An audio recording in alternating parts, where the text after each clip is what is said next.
Welcome to the Call to Defend podcast, where we are interceding into your day. I'm Caleb Elliott, and this is Josh Davis, who looks severely disappointed in me. Josh, how you doing? I'm always disappointed. I know, buddy. Always disappointed. I'm doing well. How are you? Fan-diddly-dee-tastic. Oh my gosh. I feel like people who actually tune into this, they're either they're watching and they're enjoy the intro, or they're and I'm out. That's fair. That is very fair. So we're going to be looking now towards Moses in his events on the mountain. Except we're going to do more looking at the forest than the individual trees like we did with Genesis. Just because, one, there's way too much stuff there. We'd be here for a long time. Two, there's enough stuff in there that it would seem like we're pulling away from the mountain point. Yeah. And they could be better off served for different themes. We'll reference the temple towards the end, but there could be a whole temple theme. Right. There could be a whole priestly theme. And those kinds of things, or sacrificial. They could do all those kinds of things. They're obviously tied to that mountain, but if we spend time going over every single one, it'd be kind of like the Sermon on the Mount. We'd want to do it, but it'd be better off doing a whole theme, a whole thing for those. Versus let's do an overarching scene. What is Moses' role with the mountain? And when we get to the Sermon on the Mount, what is the overarching theme, the purpose of the Sermon on the Mount? What is here from the mountain point of view? What's happening? And then that can set up for a future study later. So this may take one episode, it might take two. It to me is if one hand feels a little wrong to do it in one episode or two episodes, but I think that's the better way to do it for the overarching story, because then we would go to someone like David and see the comparisons between Moses and David and the pros and the negatives. And I think we do it this way, we can see those pros and negatives a lot easier. Yeah. So we're going to start actually with Exodus chapter 2. Which, just because of the opening there, I just find really interesting, which is, and a man from the family of Levi went and he took a descendant of Levi, and the woman conceived, and she gave birth to a son. She saw him, that he was a fine baby, and she held him 3 months. And so she hid him 3 months. She probably held him too, but but it's that, okay, we've just spent the first chapter learning about the state of Israel with Egypt, which is not good. Where we're in a really rough spot. It's an understatement. Yeah. It is the fascinating thing, we mentioned this last week, is how it's the reversal of Abraham, Sarah, and Hagar, but on a grander scale. Or it's like Genesis 10 and 11 with the building of the Tower of Babel. Right. On a grander scale. Yeah. Now it's not just we're acting out in disobedience, we're enslaving people in that disobedience. So we're going even further. Yeah. It's things are just constantly getting worse within the human realm, which is just big shocker. I know. But then we get to chapter 2. So there's all this setup in chapter 2 where we get the beginning of the narrative of Moses. And, the very fact that it clarifies that he's a Levi with that opening statement, we've been kind of clarifying who's who already, but the Levites have a very important role within the Torah due to their office. Right. And Moses, interestingly, because of that connection, takes on 2 roles.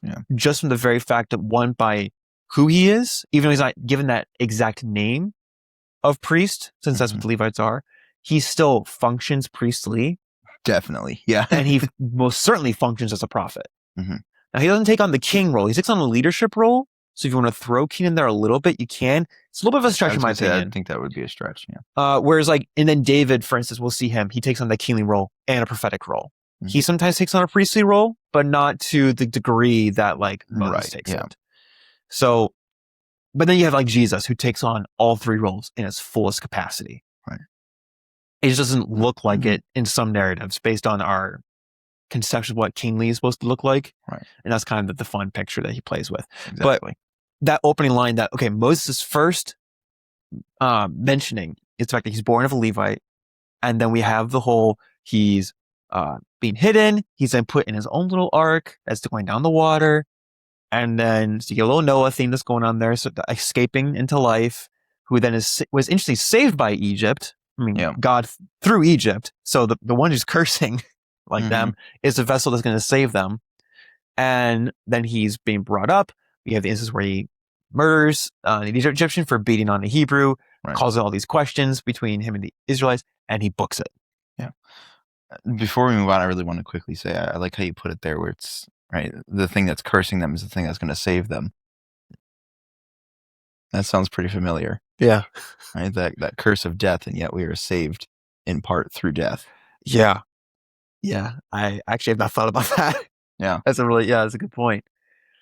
No, it's interesting how Moses, he pulls on so much of, in his own life, pulls so much on things that just happened previously in Genesis, and also sets up so many things that's going to happen forward. Right. To quote a proverb, not from Proverbs, but just human proverb. History does not repeat, but it does rhyme. Right. And like you see, I a little bit of a tangent, but I always get a kick out of when people say, well, history is going to repeat itself. Well, no, the events that happened are never going to happen again. Yeah. Similar events might, right? So that's where you get, it doesn't repeat, it rhymes, right? The events of Genesis have happened. They're not going to happen again. But Genesis is a microcosm of the entirety of humanity. Yeah. And therefore, it will rhyme. Yeah. Right? You're going to see a lot of things repeating, continually going forward. And we mentioned it in the past, how it's all building as well, right? Like, so you get each time that history rhymes, if you will, stick with the metaphor, it adds another verse. Yeah. Right? And then that verse eventually completes the stanza, and then the stanza carries on in the poem, and eventually the poem is fulfilled in Christ. Yeah. Right? In that perfection, in that ideal standard of who Christ is. Right. Well, there's a book I've been recommending in our live streams from the Exodus narrative, by Brian Estelle and Alistair something. I'm just blanking what it is right now. But both are called Echoes of Exodus. So they take it's a similar concept of the rhyming, but they treat it as like an echo. Like you hear it's repeated in some way. It may not be as strong in some places, or might be as strong, but it's still like, it's that repetition of sort. It might not be the exact same as the previous one, but it's still there and it's repeating over and over again with that rhyme. Yeah. And sometimes you get those near rhymes, like in sometimes in poetry, definitely in like the hip hop community, they use a lot of what's known as like near rhymes, where they have a word where they may just enunciate it slightly differently, or they'll rephrase it or repronounce it, maybe emphasize a letter more than others, or they take one that it just sounds close enough, even if it doesn't follow the rules of rhymes, but because of the human voice, it catches it. Yeah. And it's the same thing kind of with that idea. Well, and I love moments of that in poetry, because it really does kind of reflect the human idea there, which is, we're not perfect, but we're going to try. We're going to get close. It's not quite going to be right, but that's where God's grace comes in and says, even though it's not quite right, it's enough. Yeah. Because I have deemed it to be enough. Not because of anything that you have done. Right. Nothing you have done has made your close to it, not quite right effort enough. Only because I say that's enough. Yeah. It's beautiful. But here's another thing too to keep in mind before we go even further. So the other important thing about mentioning the Levites is, if we think about, if our understanding of tradition is correct, which is Moses wrote the first 5 books, he's obviously writing these after they've already done the exodus from Egypt. Now, where exactly does that fit into when he wrote each one? There's different thoughts on that, and how that plays into during the events, which one was written and where and when. But for the Jewish mindset, or in this case, the Hebrew mindset, they would already know that a Levite is tied to a priestly thing. So it's not like anachronistic to be like, oh, you're mentioning a Levite, and therefore it's just this, and therefore it's priest. Like, I was not. No, they would have known, like, Levite, priest, but he's also functioning as a prophet. We're about to see that ordination of the prophet in the priestly moment, where it's not really not received well. It's almost kind of like, it's not as bad as Jonah's not receiving well, where he's like full blown running away, and it's but it's definitely worse than Ezekiel, where he sits and pouts for 7 days. I mean, saying pout is not the best way to put it. I was going to say, in fairness, imagine what he's just seen. Well, there's that, but he also, like, the grammar there alludes to the fact that he's not happy about what's going on. No, I wouldn't be either. He's like, It's like, what the heck just happened? And what do you mean? No, I'm not doing this. And Moses is like, do it. Yeah. I didn't do it. It's like the whole Exactly. Polar Express. But instead of I didn't, I can't do it. Just on repeat. I know. I understand his more timid nature, right? Of this is a man who has already suffered a lot in his life. Yeah. And anybody who is called by God knows it's not going to be a fun time, right? Like, that's where you get Ezekiel and Jonah being like, no thank you. Yeah. Right, to the point where Jonah runs away and you just said Ezekiel sits and pouts. I mean, it's not a fun life to be a prophet. It is a miserable one. You will be hated for most of your life, and it's only after you are dead that you are proven right. Yeah. Like there's like Isaiah who's like, send me, I'll do it. And then but Ezekiel's like, what? Yeah. What's happening? And Jonah's like, I ain't doing this. I'm not going to them. I don't want this to happen. But it's just interesting the different roles the prophets take. Because sometimes they take an interceding role and sometimes they don't. Ezekiel is told you're not allowed to take an interceding role. You will not intercede for them. Whereas you have other prophets like, no, you can. Right. And you're encouraged to. And there's places where Ezekiel starts to, but he's outright told you're not allowed to intercede for them. Their judgment time has come. You are just my messenger. Right. That's what you're supposed to do. And that's a lot of the minor prophets too. Right. Like Hosea is very big on, I am just the messenger here. It don't look good. Yeah. What plays into the idea of the roots for what prophet means, this word that comes from before, this message is just preceding you, as coming to you, that's been spoken beforehand. There's more that we could say about the exact roots for it. It's not a perfect definition I provide there from lexicons. That's just my brief summary of it, I guess you will. But we're going to see how this Levite is about to go from this person who's on an exile.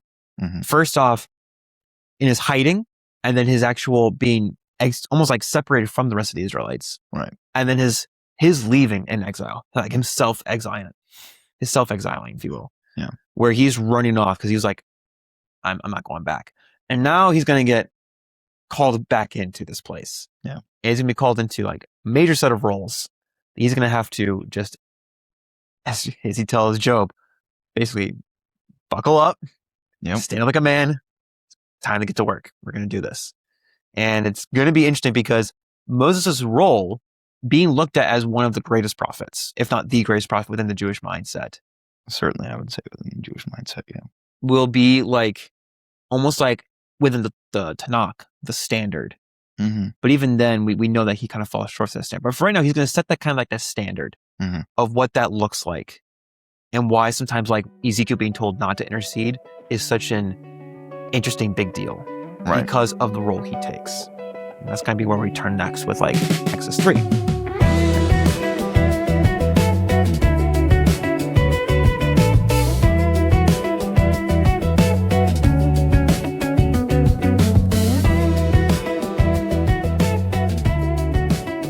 So in Exodus 3, we get Moses is a shepherd now. He's off with the flock of Jethro, his father-in-law in Midian, who is also a priest in Midian. I mean, he's not, but his father-in-law is. And then he goes and he's around the mountain, what's called the mountain of God in verse 1, to Horeb. Yeah.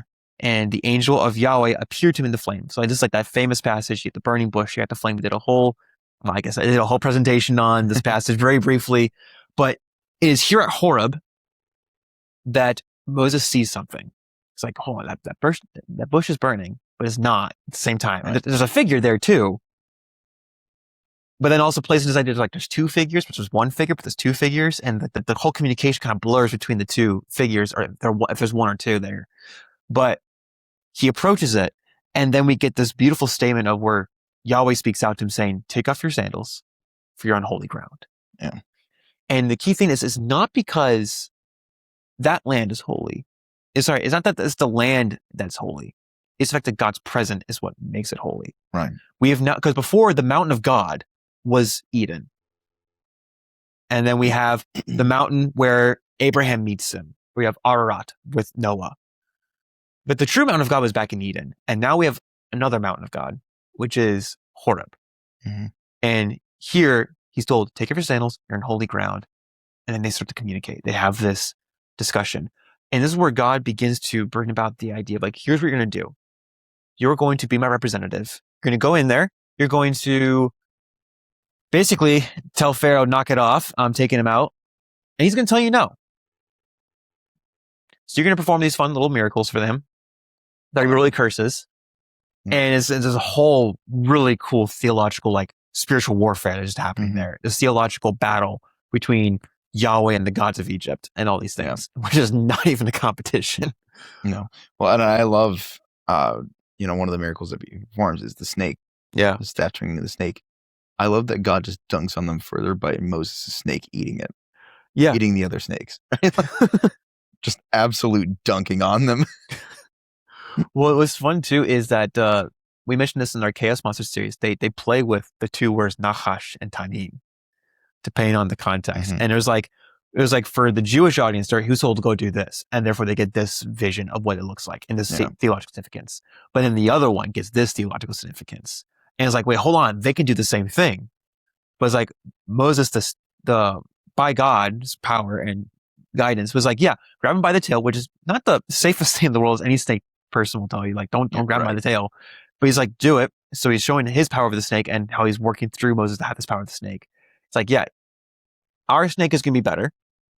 And then he goes in and then he dunks on him where he eats him. And then, Moses probably was like, let me just grab him really quick again. Or Aaron in this case was like, let me just grab him again. Let me just take up the snake. And he's back to his staff. It was like, phrase it this way. In Exodus 7, where you have, I think it's Exodus 7, where you have Moses is trying to back out of this whole calling. Right. This whole idea of like, he's supposed to go in and be the vessel that God works through. He's basically supposed to be like the representative interceding to Pharaoh in a sense to get out. And he's like, no, I'm not going to do this. So he's supposed to be function as God's prophet, but he won't do it. So then Yahweh's like, fine, we'll use your brother.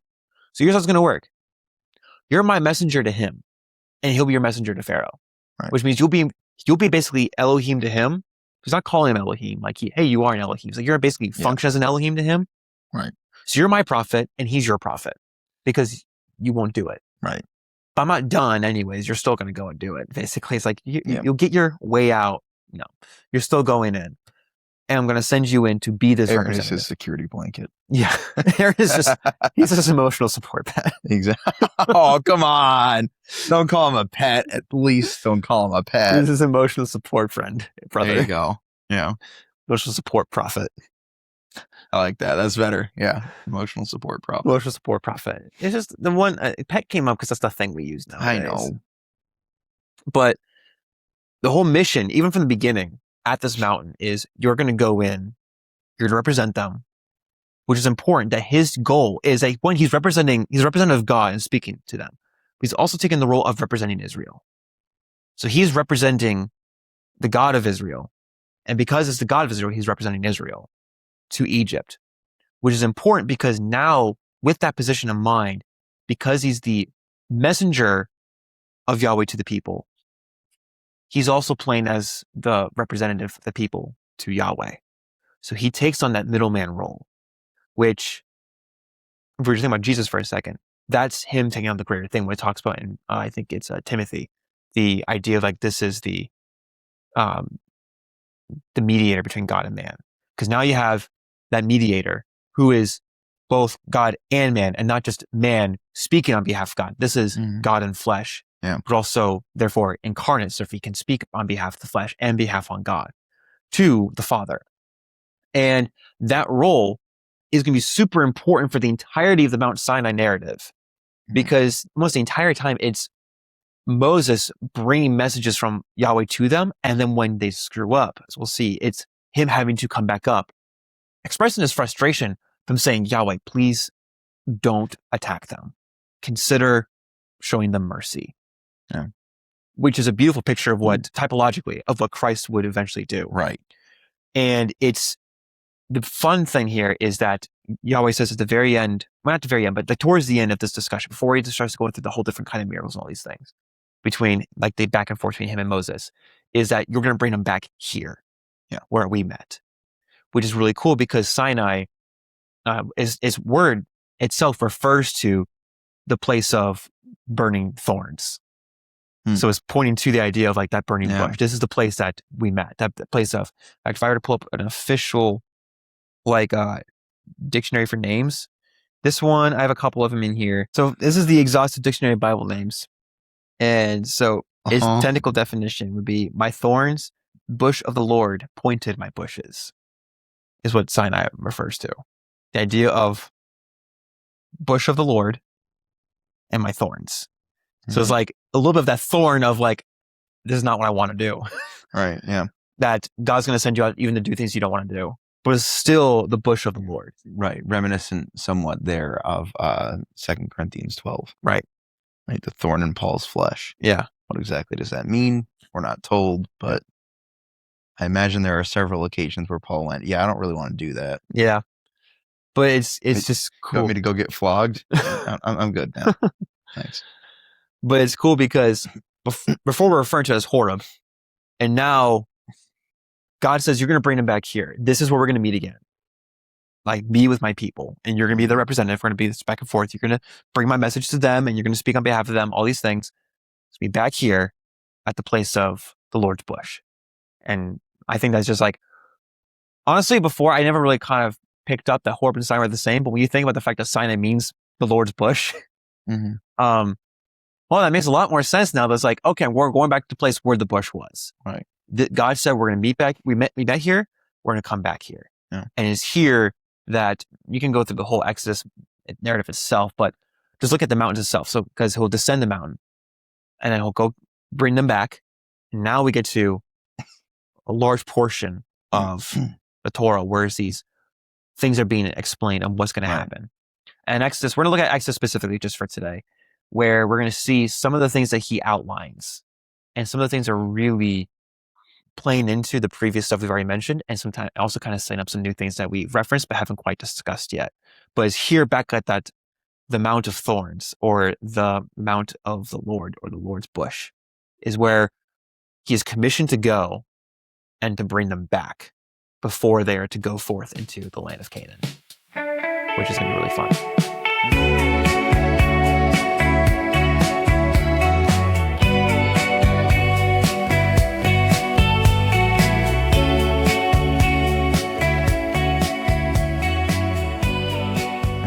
So you had mentioned exile earlier. Right. And as you were doing that, I couldn't help but think, because you talked about Moses' sort of self-exile, right? Where he sort of goes off by himself and then he meets God. For some reason, my brain connected that to Moses going up into the cloud. He meets God, right? So there's it's not quite the exile, right? But it is this idea of, and it kind of plays into what we were talking about, of Moses going up the mountain alone to meet with God and then coming back and delivering, right? So it's kind of how you were talking about that, but I think it's a good not indication. It's a good example, I guess, for lack of a better word. It's a good example, I guess, for lack of a better word, of God taking what is not inherently good, right? Moses' self-exile in the wilderness, his continued, basically self-imposed suffering, God taking that and saying, okay, this thing that you're doing, I'm going to do it to you, but I'm going to use it for a good purpose. I'm going to bring it to glory. I'm going to bring it to something better than what you have been doing with it. Because Moses, for whatever reason, I mean, obviously for the reason of not being killed, but for the reason of, persecution or whatever. Persecution is not the right word, but for trying to get away from everything, goes and basically punishes himself. Right? He goes out and suffers in the wilderness for 40 years. Yeah, he finds a wife. That's great. And his wife is certainly faithful to him. And in fact, the incident where she circumcises his son, right, because he won't do it. I mean, that's a huge act of faith on her part. Especially as a props- Midianite. I was going to say, yeah, so props to Zipporah. But, like, yeah, great. He goes out and does that, but he's not living a good life, especially not compared to what he was, right? He was royalty back in Egypt. He is not living a good life. So for God to then look at that and say, this time where you're going off alone, and then you come up to the mountain where you meet me, I'm going to do the same thing. You will be in the wilderness. You will be leading a flock, in a sense, right? Because he's shepherding. Right, yeah. And I'm going to call you, once again, away by yourself to come and to meet me. I just think that's cool how, you mentioned exile there, and my brain started like, it's kind of what he does on Sinai as well. Yeah, it is. It's interesting. Well, I mean, to that point, because we just kind of talked about Sinai itself refers to the Lord's bush. Yeah. So it's going to be there that he calls Moses, or Moses kind of goes through his own little exodus. And he goes back. And now he's doing another exodus. And he's supposed to bring the people to where he met God. Mm-hmm. So it's like, everything you just went through, we're going to do it again. A little bit. Yeah. And we're going to, but this time you're going to be leading a different flock. You're going to be leading my flock, my people, and you're going to lead them forward. Now, when I say you lead, I really mean I lead, but I'm working through you because my desire has not changed to work along with humans, right? To be in relationship with you, to delegate things to you, to love you and have relations with you. And to do that, and the thing for him is like, I don't just want to do it with one person. I want to do it with the community because you are all my children. Mm-hmm. And it's going to be you that's going to work through them. But it's going to be them as a whole that I plan to work through for the entirety of the world. These are the people that he chooses. It's interesting because we've mentioned this before, where you have Genesis 3, you have the rebellion of the serpent, and you have Adam and Eve. You then have another rebellion in Genesis 6. And then with Deuteronomy 32, you have another rebellion in Genesis 11. Within the human, but that was Deuteronomy 32 pointing to a spiritual rebellion of some sort. There's like all these rebellions are taking place. And he has that point where he's like, all right, I'm going to pull a Romans 1, maybe before Romans 1 existed. We're like, all right, I'm giving you up to everything that you are wanting. Mm-hmm. I'm going to make it a little bit more difficult for you. I'm going to give it up. I'm going to let you have that. Yep. But I choose Abraham. It'll be him that I work through, his seed, to get you all back here. Now, some of you won't come back because you're going to be too consumed by this. I'm going to work through them to bring back those who will hear. Right. And it's that. Now I want to say it's kind of a replaying of that, not a let me redo it, but it's a continuation of right. What you've gone through, what Abraham's, like all of you and your patriarchs have gone through. We're going to do it again, and I'm working through you to bring them back because my desire is for them to be in Canaan. In Canaan, remember when they get to Sinai, it's after they had the whole crossing the Sea of Reeds back in Exodus 14 and 15. So we're going through the wilderness some more. We're getting there. They're effectively going through new creation, entering into potentially what's supposed to be the new Eden. Not the same as Eden, but the new Eden. Yeah. But that's supposed to be the place they're supposed to go. And Sinai is going to be that mountain, that preparation spot. What's interesting is like this is a spot where they're going to be tested and prepared to enter. Which we just a whole live stream on this. Like this is what Jesus goes through. But instead of failing the test and having to wait the 40 years, he gets through the 40 days. And then he goes on. And he comes out of the wilderness and he goes back into the mountains and he goes to work and serve the Lord and to convene all these things to these people. To be that mediator between God and man. Mm-hmm. And it's just, to your point with the exile, that there's that self-punishment, but also that, hey, we're going to do this again. It's going to be a struggle, but also there's going to be some beauty out of it. All those things. It's just really kind of cool how that plays together.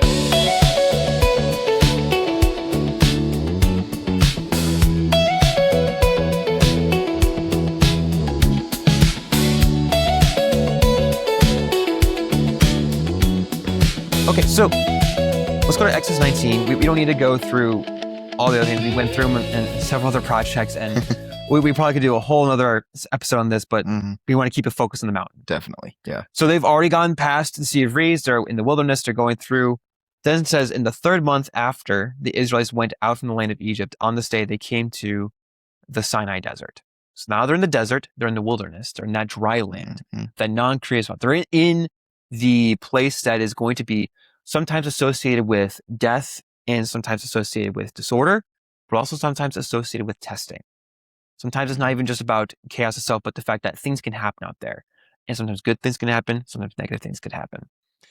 But it's here that we are going to be at Sinai, the Lord's bush. That's just, I just find that fun to think about it more and more now. That God has a bush. He's got a shrub. It's just the fact that that word would be associated with the idea of it's his bush, or is that thorn? Whereas, like, I think it's also kind of fun. It's like it could be a reference to a thorn. But okay, so they're here. They're in front of the mountains, or the mountain itself specifically, and that's verse 2. And then it says, verse 3, Moses went up to God, and Yahweh called to him from the mountain, saying, "Thus you will say to the house of Jacob, and you will tell the Israelites, you yourselves have seen what I did to Egypt, and how I bore you on eagle's wings, and how I brought you to me. And now, if you will carefully listen to my voice and keep my covenant, you'll be a treasured possession for me out of all the peoples, for all the earth is mine."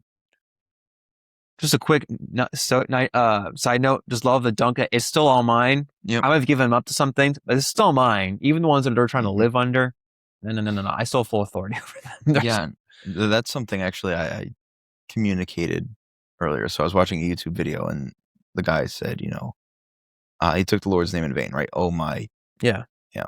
And so my usual response to that is, hey, what a coincidence. He's mine too. And so then little internal debate. I was like, well, I mean, he's technically not their God, right? They don't worship him as God. And I said, well, hang on. He's still God, whether you worship him as God or not. Like, your belief has no effect on his title. Yeah. Right? And so I said there is a lower sense in which he's not your God. He's not their God in the sense of they do not align themselves with him. Right. And I said out loud, I was like, crude analogy, but it's kind of like the King of Britain. Right? He's not my king per se. But he's still the King of Britain. He's still king. Yeah. Right? He still is king presiding over a kingdom. Right? And somebody would say, well, you're not in his jurisdiction. Right. But God's a little bit bigger than just an earthly king. Yeah. He's kind of, God. Yeah.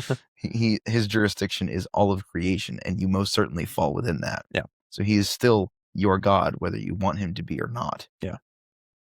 And I think there's interesting with mountains, and I think we kind of touched on this. Scholars call it cosmic geography. It's it plays deeper into like the boundaries of nations and their religions, and a little bit of like how warfare kind of works out and their view on how warfare works out. Yeah. On one hand, all the land, like entirety of it, is Yahweh's.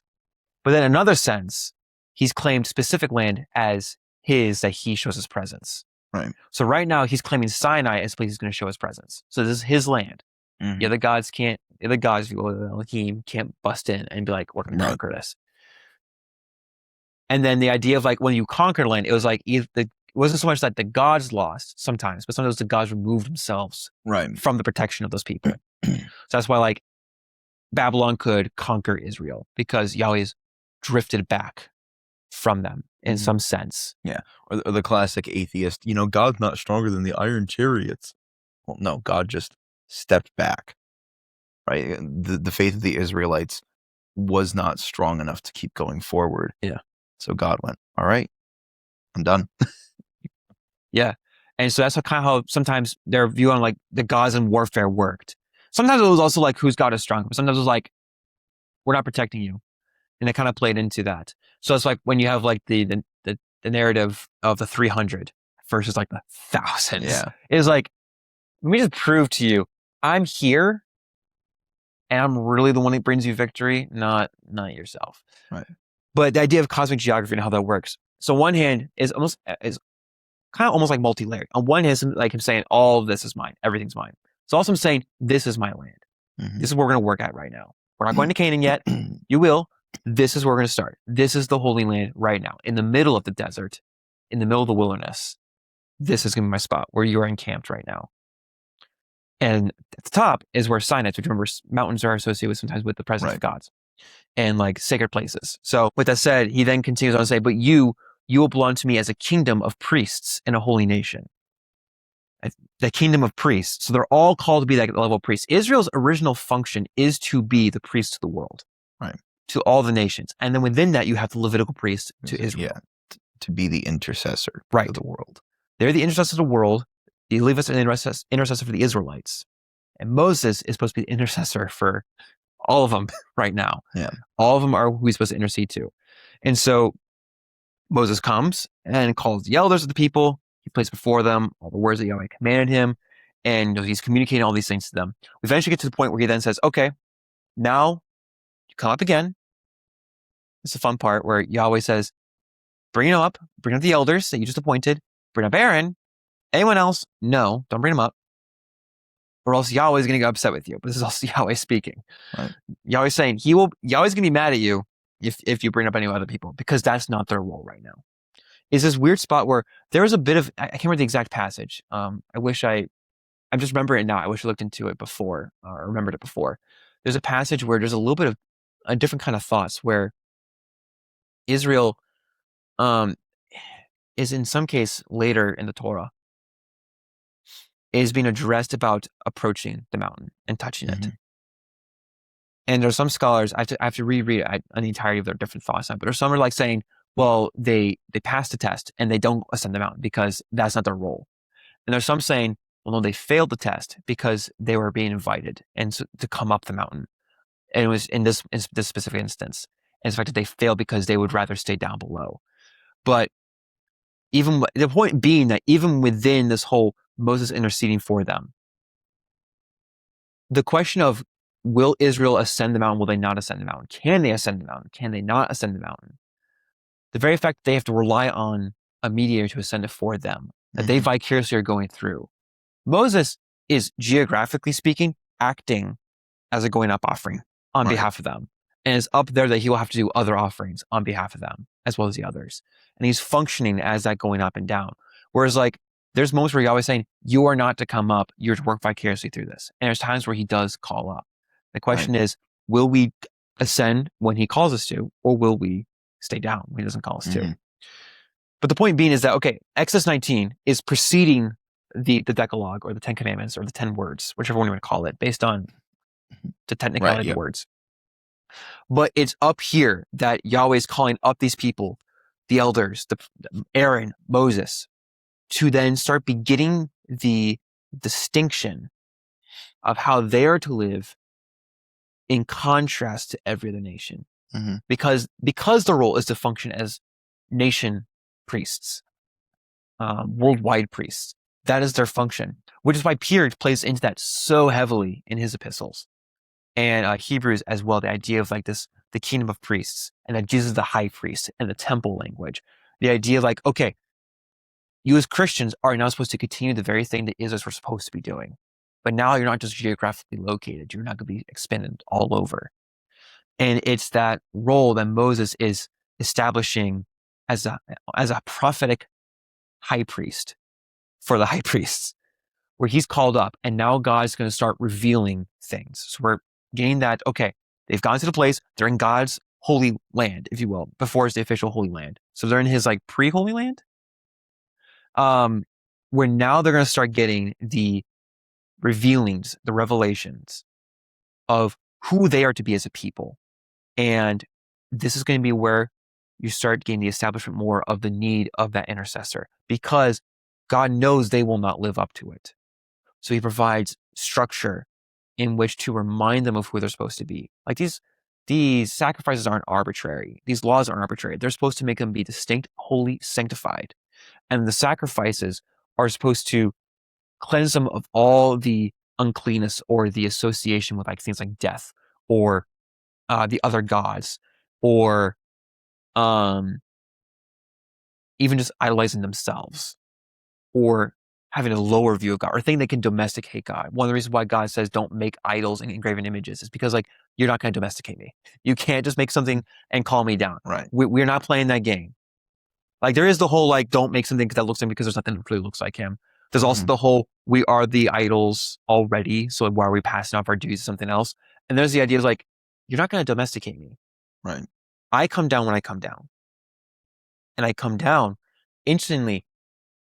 Interestingly, so often we need someone to go up for us, but he frequently comes down anyways, even when we are not. Like he comes down to the tabernacle, down to the temple. Right. No reason to, like no need to, Mm-hmm. but just comes down fully out of love. But in Exodus 19 is the establishment of these positions, establishing these positions, like some of these positions, so that way he can start revealing the distinction between them and the people, how they're supposed to be as this nation of priests, as this kingdom of priests to all the nations of the world, which, man, there's just so much to kind of talk about there. It's so tempting to, but in the effort of just kind of trying to stay within the mountain narrative, you have Moses being called to the mountain, saying, you're going to go down, you're going to bring them back. Now he's brought them back. And he says, come back up. Need you to establish some things for me? Okay, established. Good, told him. Let's get down to business. Here's what I need you to start revealing to them because this is how they're going to be different. And here's how you are going to know when to intercede for them and how to intercede for them. Because Moses kind of has this idea in mind already, but now to make it so abundantly clear to a nation who has been entrapped in Egyptian theology, that now they have that mixture of Hebrew thought still, but that Egyptian influence. You cannot be like this anymore. We got to be something different.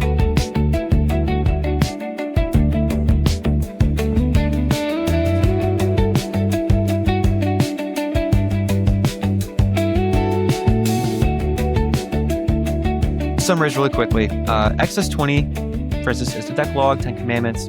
Exodus 21 is through 23. Then it starts establishing a bunch of different laws, specifically how to treat people. So like in 21, you get things regarding like slaves, things to do with like murder and attacking the people, how you treat your common man, how you treat those who maybe aren't of Israel, but are either, indentured servants of some kind of sort or enslaved to you, whatever.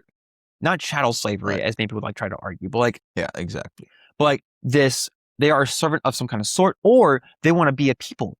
This is another thing I mentioned in a stream where I never caught this, is how beautiful it is, where when he's establishing the Passover, and you get to this whole thing, here's what you're going to do, and they're about to do it, and he says, here's some rules you're going to do going forward. One of the things he says, foreigners can't participate. And the first part is him talking about like, you must be like a covenant people. Then he mentions that foreigners can participate if all the males are circumcised. And if they embrace that covenant. Right. And that circumcision is a mark of dedication to that God, of which Paul kind of likens baptism to as this I don't want to say the declaration. Circumcision of the heart. Yeah. More so. The idea of pledging oneself to him. In fact, there's a Greek word that I think that Peter uses that can be used in reference to pledging when it ties to baptism. You are giving yourself over, and what this resembles. Right. And so you see that establishment even early on, that they cannot partake of this, which is the same thing for Christians. You cannot partake of the Lord's Supper unless you are Christian. In this case, you cannot partake of Passover unless you are of this covenant. Yeah. But for foreigners can enter into it if they dedicate themselves to Yahweh. But anyways, the point being is that you have these different establishments of how they're to treat each other, whether it be specifically Jews or now people of the other nations who are now covenant people, who may have some regulations that they can't fully participate in, maybe like how far they can go into the temple or approach the temple, but that's still that they could partake in that covenant. And like we know that he establishes that because you have Egyptians who are already traveling with them. Like it kind of it alludes to, and sometimes it describes that there's some Egyptian people who are walking with them. And you also have the Midianites who are like from like Moses' wife who are with them. Like you already have foreigners who are not Israelites traveling with them and being there for this covenant, for this establishment of what it is. So you get those established, like here's how you're to treat people. Don't go out and murder people, don't manslaughter them, don't abuse slaves if you have them. Here's what to do if you have a slave that's of Israel or of the covenant. You should set them free. Here's how you should treat those who are foreigners and how you're not to abuse them like the other nations do. You get these differences for different kinds of offenses and the poor. You get different things like justice and holiness. All this is dealing with like, here's how you are supposed to treat people, right? Which is important in context of like, they just came from a place where they were treated awfully as slaves. Right. He's saying you can't do any of that. It cannot happen. Right. You are to be that kingdom of priests to all people. And this is still Yahweh communicating this to Moses. So he's giving this huge long list of here's what you got to do. And you get this beautiful parts in the different narratives throughout where Moses presents his stuff. Right. And then they will say as a people, we agreed to do this. Mm-hmm. We as a people, we will do this. This is how we're going to be. We agree to this covenant. And then, Moses comes down with the covenant, he goes back up, and just back and forth, like, here's what you're going to do. We will do it. All right, Yahweh, what's next? All right, here's what you're going to do. We will do it. And there's this back and forth, like that intercessor who's going back and forth, not yet intercessing the way we're thinking about, like this mediator who is having to communicate on both parties. Not that God really needs it, but he's choosing to work through him. Right. It's his desire of how he's going to work through people. Right. And it's that archetype of Christ. Right. Right. That Christ is going to be that final intercession, right? That final mediator between God and man. And certainly you get that, right, in Sermon on the Mount. Right. You get that again at Gethsemane. Right. You get that ultimately at Golgotha. Oh, yeah. Right. Whereas is that continual, he's going up, he's coming back, he's going up, he's coming back, he's going up, he's coming back, et cetera, et cetera, et cetera. So yeah, right. This is obviously, as I just said, laying out the groundwork for this is what Christ is going to do. Right. But notice again the difference there. Moses must go up to receive it and then come back down to give it. Right. Christ just gives it. Right. Yeah. He goes up, certainly, right? The Sermon on the Mount, it's called that for a reason. But he just gives the commands. Right. And he teaches as one with authority. I love to go back to that passage. He teaches as one with authority, not like their scribes and Pharisees. Right. He's already different. Right. So it was a divine authority. Right. There's the Roomba. I think it's the water. Oh, is it still the water? I think it's the water, yeah. Like to me, it kind of sounded like it was going by in the hallway. So I was like, oh, there's Roomba. But yeah, to that point, you get with all of that. I mean, this is the part that's like still crazy. You get to like Exodus 24, where the first verse, and to Moses he said, go up to Yahweh, which is just like, you're still getting that third person distinction. These two persons, the two Yahweh speaking, hey, go up to him. But anyways, go up to Yahweh, you and Aaron, Nadav, Avihu, and the 70 from the elders of Israel, and you will worship at a distance. And Moses alone will come near to Yahweh. So these are the elders. And we remember that we already have, maybe not quite yet, but Aaron, the high priest. Right. So he's supposed to be like the one that can enter into like the Holy of Holies in the tabernacle, in the temple. Mm-hmm. But he even can't go as close as Moses can. Right. Of which, just to tie back to Christ again, that typological, that greater. Now Jesus is that high priest who is so close to the Father that is saying, now that I'm so much closer, and the priest, you get pretty close, and I'm also divine, you're even closer now. I'm one with the Father. It's like as Ephesians talks about, you, referring to the Gentiles, you who are far have been brought near. And those Gentiles couldn't have entered certain levels of the tabernacle, but now you've been brought near. You are now in that presence of God. Mm-hmm. And that I think is really reinforced with the transfiguration. Yeah. Right. Or even again, to bring up Gethsemane again, right? That at the transfiguration, Christ says to Peter, James, and John, you stay here. Or they actually, I don't think he even says it, but they stay back. Yeah. And Jesus ascends to the top of the mountain and then is transfigured and speaks with Moses and Elijah. Excuse me. And then again at Gethsemane, that's when he actually says, stay here while I go. Yeah. Right. So you get that repeating theme, right? not repeating, rhyming. Right? You get that rhyming theme of you stay, the intercessor goes. Mm-hmm. Right? So yes, you act as intercessors to some degree, right? Because we don't have the Gospels without the disciples there. Right. But even then, it's the intercessor is the one who has to go. Yeah. Right? He is the one that has to go up to God and communicate and receive / in Christ's case, teach. Mm. Right? We cannot approach God unless God provides the intercession, Mm-hmm. which is, of course, also how salvation works. Right? God provided the intercession so that way we could approach him. Right? So now we can get that Hebrews 4 where we can boldly approach the throne of grace. Yeah. And I just think that's beautiful how God has set it up to where he's still saying, yes, this event that's happening right now is important. Wait until you see what I've got coming. Yeah.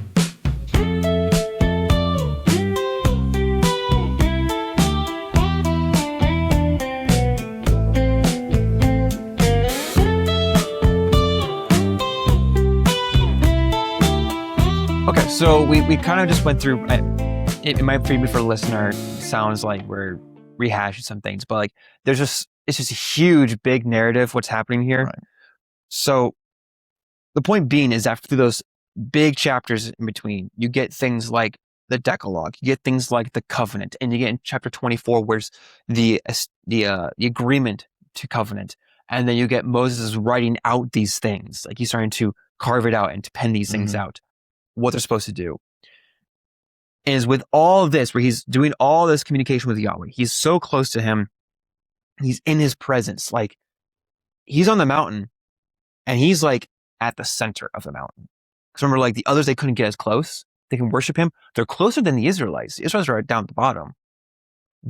These elders and Aaron, they're close, and then Moses is even closer. Right. It's like Garden of Eden, rest of the world, or holy place, holiest of holies, holy place, courtyard, or if we want to change to Eden differently, the trees, like the tree of knowledge and the tree of life, Garden of Eden, and then outside of that is the rest of the world, the not yet brought into order in the fullest sense yet, would be another way to look at it. So all this has been happening, but then you get to Exodus 32, because we're talking about the intercessions, like how we get into the intercession part, like what Moses frequently has to do for Israel. Like we kind of start off with that. We've seen a lot more like this mediator, like he's a communicator, not so much like as much clear intercessing, like what you think about like what Jesus does for us. Exodus 32 is where we get a very clear one when that happens, where we get that the people saw that Moses is delayed. So now they're getting impatient. They did. He hasn't come down in a while. This is not good. They don't think it is. And so the people gather opposite Aaron, and they said to him, "Come, make for us gods who will go before us, because this Moses, this Moses, Yeah. the man who brought us up from the land of Egypt, we do not know what's become of him." So it's a weird mixture of like, they don't totally doubt him, but they're also like, where is he? What happened here?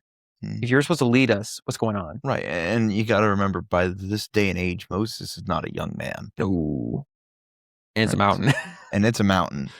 So, as much as we like to crap on the Israelites, and deservedly so, we also got to remember, this is an elderly man going up a mountain. There is no guarantee that he is going to come back. Yeah, literally. And so we then get Aaron, who is like, okay, fine. Take off the rings, take off these golds. We're gonna put him in here, and we're gonna make this calf. Which, can I just say, that is such a human thing. Yeah. Like, because remember, where did they get all these rings and gold and stuff? From Egypt, which was a blessing from God. So they're going to take this blessing from God and use it for idol worship. Yeah. And it's such a human thing to do. What was interesting too is that Aaron's response depending on what translation you're looking at. Mm-hmm. Some will say this is your God. Some will say these are your gods. But it's still the one statue. But then he goes on and says, Aaron saw and he built an altar before it. And Aaron called and he said, a feast for Yahweh tomorrow. And it's just like, he's attributing to Yahweh, and yet he's not. Mm-hmm. Like this is the one that brought you out, but also depending again, because there's a little bit of back and forth on like, should it be plural, should it not be plural? Because Elohim, it's like sheep. So it's like everything else. And sometimes it's like, well, they said gods. So he probably refers to the same thing, but he also made one. So maybe this is just the one for him. Either way. Either way. It's a good Freudian slip, when you say one thing but mean your mother. Either way. I love that joke. You have, if this is supposed to be of Yahweh, one, that's an offense. Not any is like, people are like, oh yeah, they're saying that God's like a cow. That's not really the offense. The offense is like, God's up there. He's not coming down here. Make this island, he'll come down here. Either way, or you can go the direction of, oh, let's attribute this to other gods. Mm-hmm. One is like, all right, let's attribute God's work to someone else. Or it's, let's domesticate him and calm down here. Either way, that's not going to work. And it makes sense why God is ticked at this. He's like, hold on. So you're either going to attribute this to other gods, or you're going to think that you can calm me down. Mm-hmm. I called him up. I called you here. Right. I brought you out of there. What makes you think that you can calm me down? Kind of that Job, who are you? Kind of, yeah. But less in the, let me teach you and also reassure you.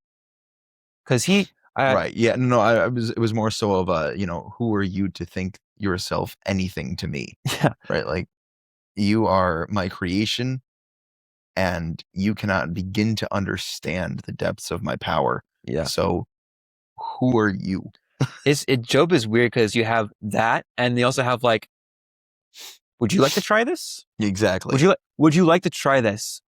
And again, it's like that that stern father who is also, is not him being down, right? Because he's still like, let me point out to you how little you know, not to make you feel worse, but to help you understand that there's so much that you don't actually understand what's going on behind the scenes. Mm-hmm. Trust me.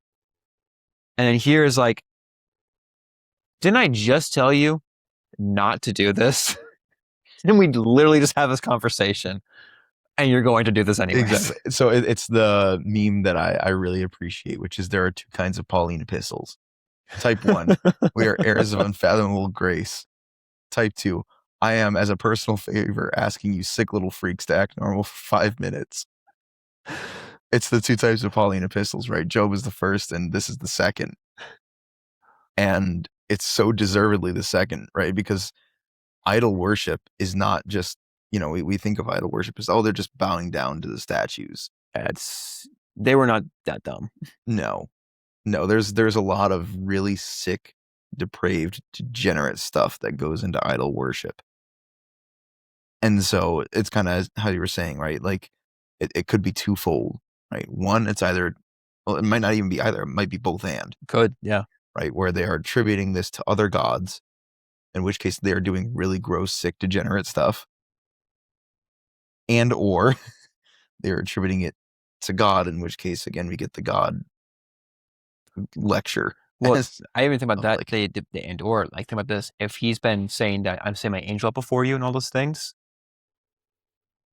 them like even be like, oh yeah, it's like I am there and there, but I'm still one. Yeah, I'm not two. Mm-hmm. I'm not two different beings. I'm still the one being. And Shema intensifies. Yeah.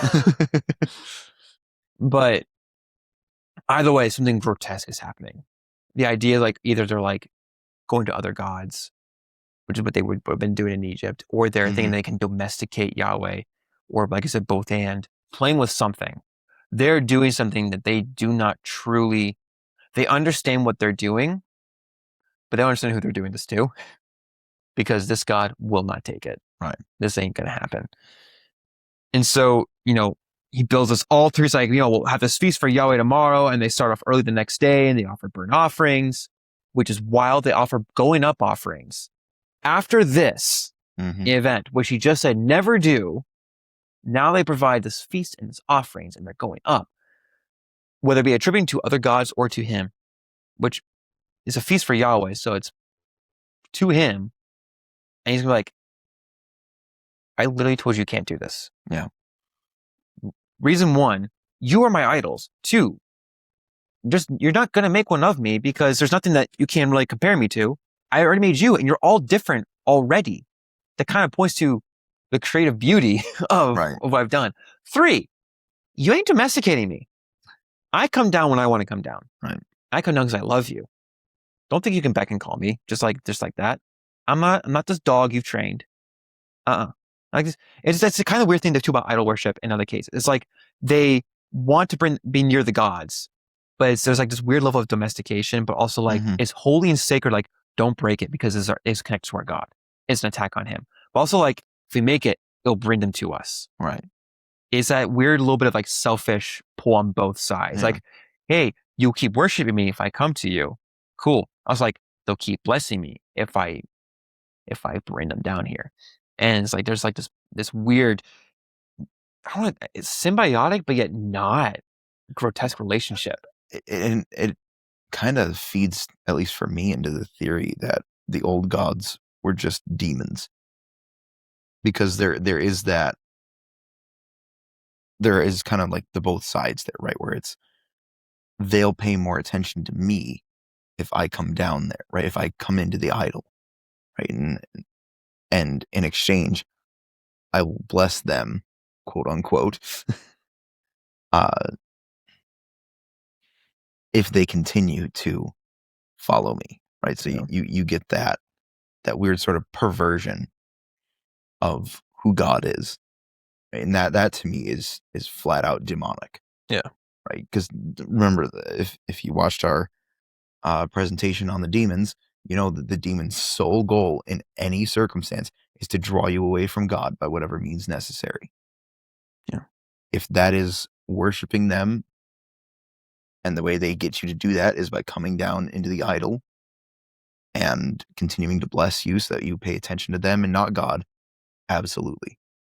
Right? That's easy for them. All they have to do is just sit there and keep giving you what you want. Think about this too. Even if it was attributed to Yahweh and they're trying to domesticate, the other spiritual beings know that he won't go down in there. Right.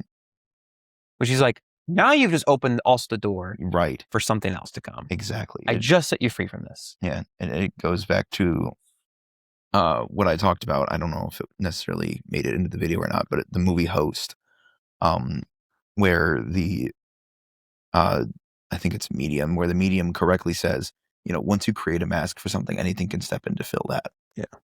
Right. So they have created a mask here. Whatever comes in there, it's not God. Yeah. Because he's not going to go into it. Exactly. The only time you get God going to his idols is the Holy Spirit filling his people and the breathing in, which is still, which means our breath is from God and is borrowed.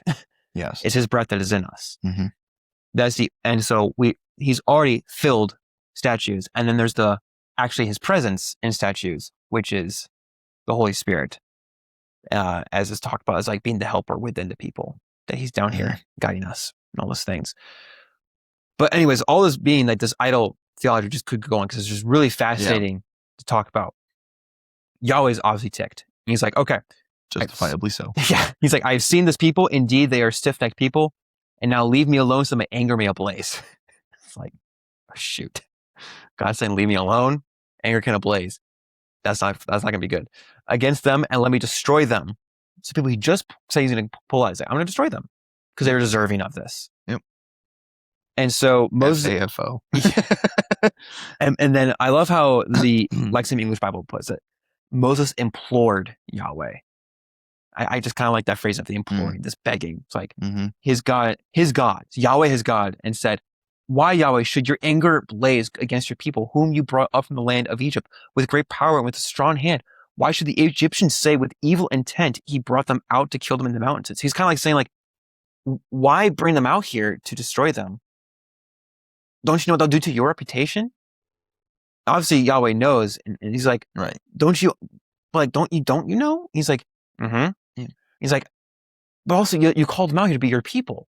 So please give him another chance. Like he's begging him this whole time, remember Abraham, Isaac, Israel. Remember all these people you made covenants with, your servants to whom you swore by yourself that you told.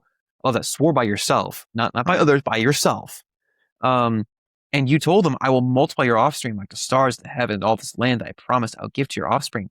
He's like, remember this covenant, remember all these things that go way back, and the covenant you told me about. And then it says Yahweh relents.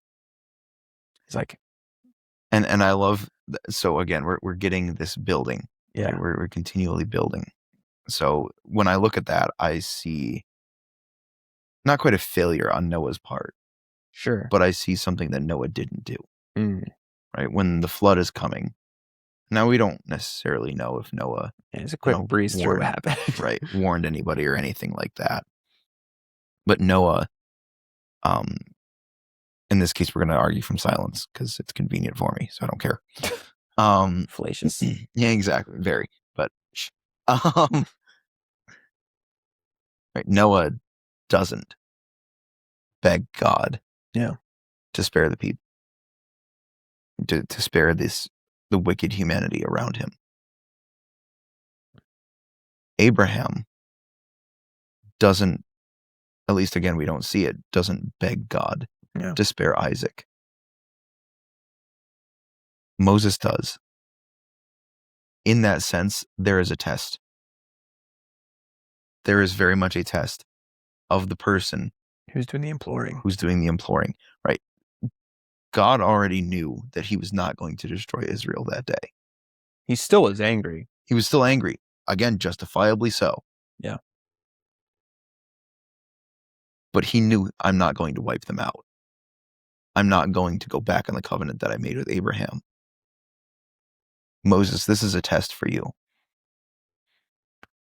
Are you going to step up and intercede here? Yeah. Are you going to be the intercessor that I called you to be? I know you will be. You need to know that you will be. Yeah. Because so far, you've taken every route out of being the intercessor. It's kind of like Abraham. Right. You've taken every route to avoid the promises I already made you. Give me your son. Right, exactly. Right. And Moses, I don't want to go before Pharaoh. Oh God, I don't think I'm qualified to lead these people. And God's saying, the time is now. Are you going to be their intercessor or are you not? I know you will be. You need to know that you will be. Right. And finally, Moses steps up and does his freaking job. Like you said, it's that testing of him. And it's also like God allows that discourse. Mm-hmm. Because he is a relational being. So he's not gonna just arbitrarily force. Right. He's like, we're gonna hash this out together. We're gonna do this right now. And then so he begs and he relents. The fun part too is then Moses then goes down, and he's like, it's like, please don't do it. Remember this. Goes on.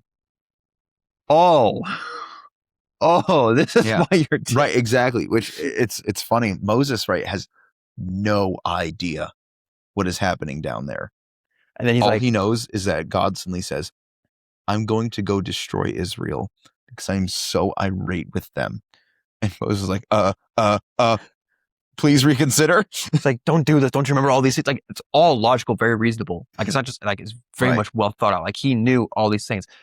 And then he goes down, and then Aaron goes, yeah, he sees the wild running. Aaron's like, yeah, this thing just jumped out of here. What? He's like, excuse me? So we then, let's see, we'll close with this. He goes down and he says, so Moses saw the people and they were running wild because Aaron had allowed them to run wild. So Aaron as a high priest has failed hard. Miserably. And so for a laughing stock among their enemies, and Moses stood at the entrance to the camp, whoever is for Yahweh to me, and all the sons of Levi were gathered to him. He says, put each his sword on his side, go back and forth from gate to gate in the camp and kill each brother. Now he's like, all right, we're taking out the ones that are clear and not of the covenant. So on one hand, he's kind of like, please have mercy. So on one hand, it's like the covenant's still there. Mhm. God's judgment still kicks out in some way. Right. Whether that be, now we don't have God directly saying, no, go down there and do this. So we're either going to assume that Moses is now taking matters in his own hands, or he's going down and carrying God's judgment. Right. And I want to be clear, when they say running wild, they don't mean, they're literally, running in circles. No. They're doing the weird, grotesque, creepy, gross stuff. Yes. And that brings us to the next verse 30. And next day Moses said to the people, you have sinned a great sin, and now I will go up to Yahweh. Perhaps I can make atonement for your sin. So he goes down, he's like, okay, nope, there needs to be some kind of judgment. Carries out the judgment. So he's like, again, he's supposed to be on behalf of God. So he's sending out the Levites to go do this task. And he's like, all right, that's been dealt with. Let me go up there and appease God again. Because I just told him to relent. This whole thing, like, please relent, please relent, please relent. Come down. And I see that you're still running wild. Let me go up there and make atonement. Let me go up the mountain. Let me ascend the mountain. So I can now send something else to go up the mountain, to go up to vicariously, so you may have atonement. And that's Moses' role, like a large portion of time, is being that interceder for them, because they need someone to go up there for them, to represent them, to say, please forgive them. Forgive them for what they do not know, even for the things that they do know. Forgive them because they're your people. Please show love to them. And man, we're have to pick up next time where we left off. But Moses interceding for them after all of this, like, here's the covenant, here's the way to live, here's what it means to be my people, completely derails immediately. Please relent, goes down, brings some judgment, like, doesn't kill all of them, just kills the ones that are like clearly going extremely rampant. So let me go make atonement again, so you may be at peace with God. Yeah. So with all that said, folks, if you would like to see us having bolder and bolder conversations, feel free to like and subscribe, and drop down in the comments below what your thoughts are on these passages, and if you've been finding these discussions helpful or not. Yeah. I think we've certainly had a great time with it. Yeah. Really deep diving into the text. I know there's so much more we could go on, but we're also like, look at the time, we got to get rolling. Yeah, it's midnight right now for us. So. Which is, we weren't sure it was going to be a 2-parter or a 1-parter. I wish it was more parts, but just for the narrative's sake, like, we already saw already how far we can go, and that's still like going deeper into the weeds. So we're going to pick up with the establishment of the tabernacle, which is going to be really, really fun. Oh yeah, I'm excited. Yeah, me too. With all that said, Lord willing, we see you guys next time. Peace out. I'm gonna go home. Me too.